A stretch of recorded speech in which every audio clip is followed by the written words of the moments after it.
So for part 2, what I need to do now is fill in all this extra space, dimension it, and then I will be ready to create our little checkpoints.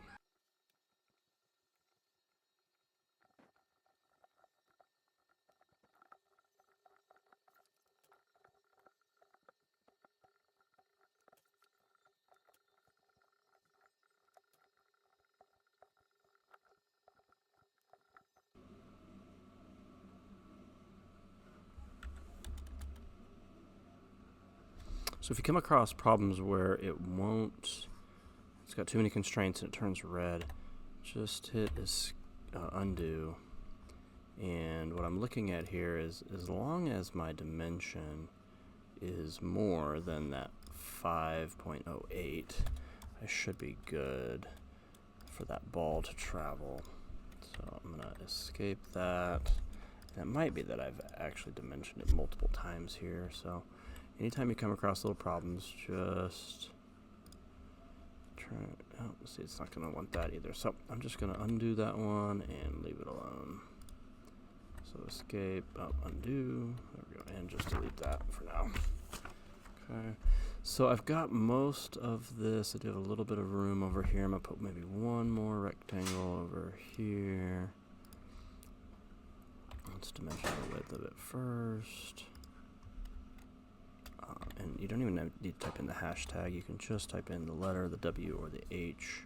And now let's dimension this. Make that hallway, and again, as long as that is there, we'll be fine.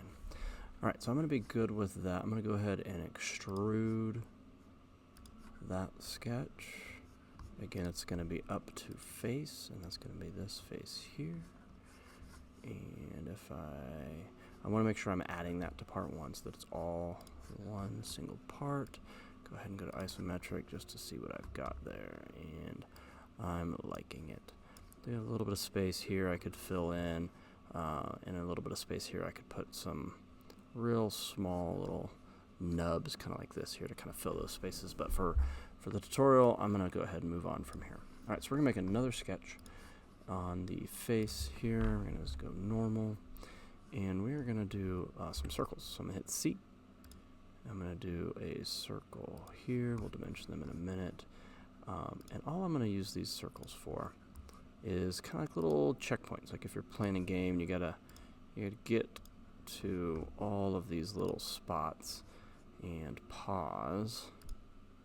So I'm just going to kind of put some circles wherever I think might be difficult to get to, or just kind of some natural ending points for the game.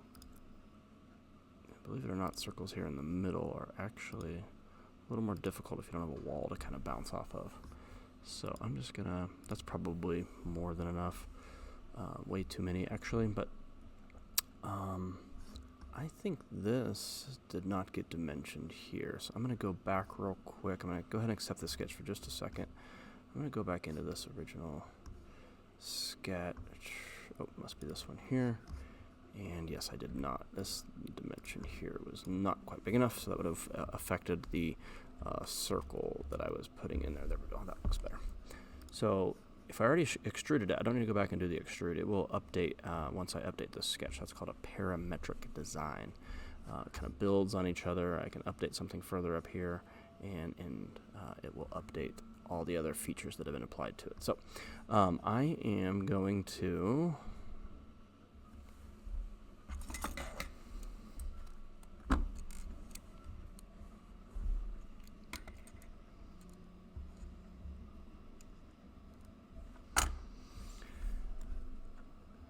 we're going to dimension all of these circles. So I'm going to go back into Sketch 4.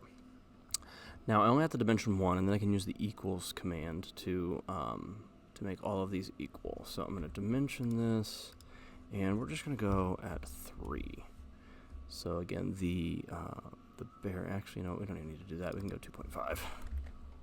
We just need the ball to be able to rest in there. So we're going to go 2.5, and then I'm going to use the equal command. So I'm going to hit the E key, or the equal command is right up here on the top.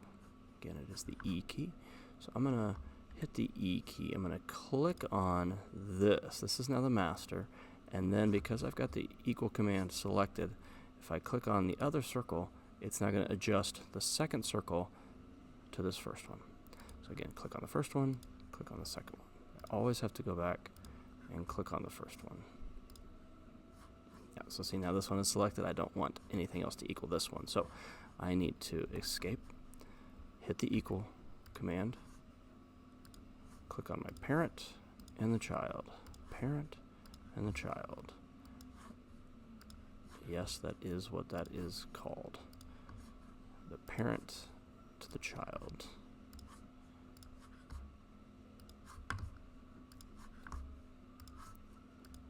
Alright, so I've got all of those dimensioned. The reason this one is white is because it had a constraint applied based on where I laid that circle. So I'm going to need to change some of those things here. So now I need to make sure that these circles are not too close to one wall or the other. So how we do that is a little bit of math. Since our hallway is 5.08, divide that by 2, we're going to go 254. So I'm going to take my dimension command. I'm going to click on the center here, and I'm going to go here, and I'm going to go 254. It's because that is tangent, so I'm going to need to get rid of that tangent there. There we go. So again, anytime those constraints come up that are keeping you from doing what you want to do, you can delete them if necessary. So again, dimension command, now I got to go this way, and I can go 2.54. Now I could just as easily make a variable, so let's do that here. So I'm going to click here, so I don't have to type in 254 every time. So I'm going to type in circle. Oh, I got to type in hashtag. So I'm going to make a new variable called circle. That's going to be 254. So it's going to save me a little bit of time. So that, but I do have to still dimension them in 2 dimensions. So again, I don't have to type in the hashtag. I can just type in circle. Now, one thing I can do here is I can actually do a vertical constraint on this one, and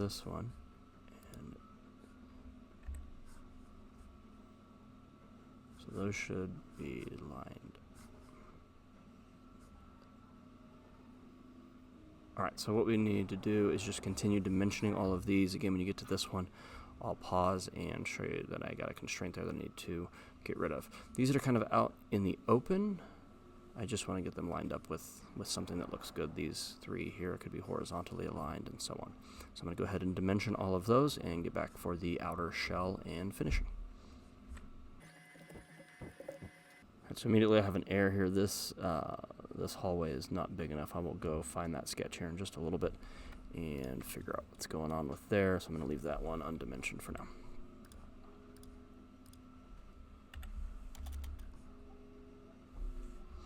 This again has a vertical constraint here with this one, so I just need to delete that vertical constraint. We should be good.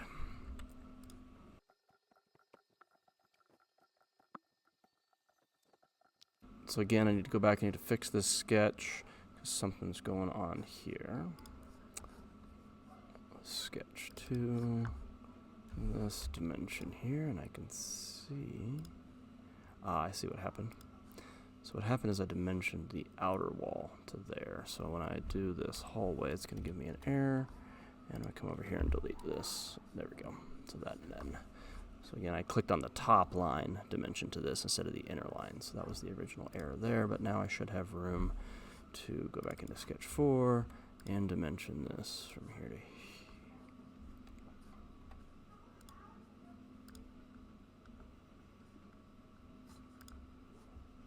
Now I should have room to dimension this from here to here, and from here to here, which it already was because we had a vertical command, so vertical constraint there. So, all right, some of these I might just move this one so it's kind of centered up there. These look good. All these, this one, same thing. I might just. Oh, I can't because I have a constraint. It's constrained to that, which I want to actually get rid of that. I want to get rid of that horizontal constraint there, and now I can move that. Just visually it'll look better if it's kind of lined up right here in the middle of this. So if I take this and do a horizontal constraint, that will now line that up there. Alright, so everything looks good there. I'm going to extrude those, so I can just hit that Shift E, and we're going to do a remove. And blind is fine, because that's going to go all the way through. So now I have these little holes everywhere. So the last thing to do is to create this outer shell so that it comes up and gives us a little lip so that our plexiglass can actually rest on here. And then we need an outer shell. So what we're going to do is create a new sketch on the top plane. So that's Shift S. I'm going to click on the top plane, click N for normal 2. Alright, now I need to use, which is the U key, and I'm going to use this outer shape.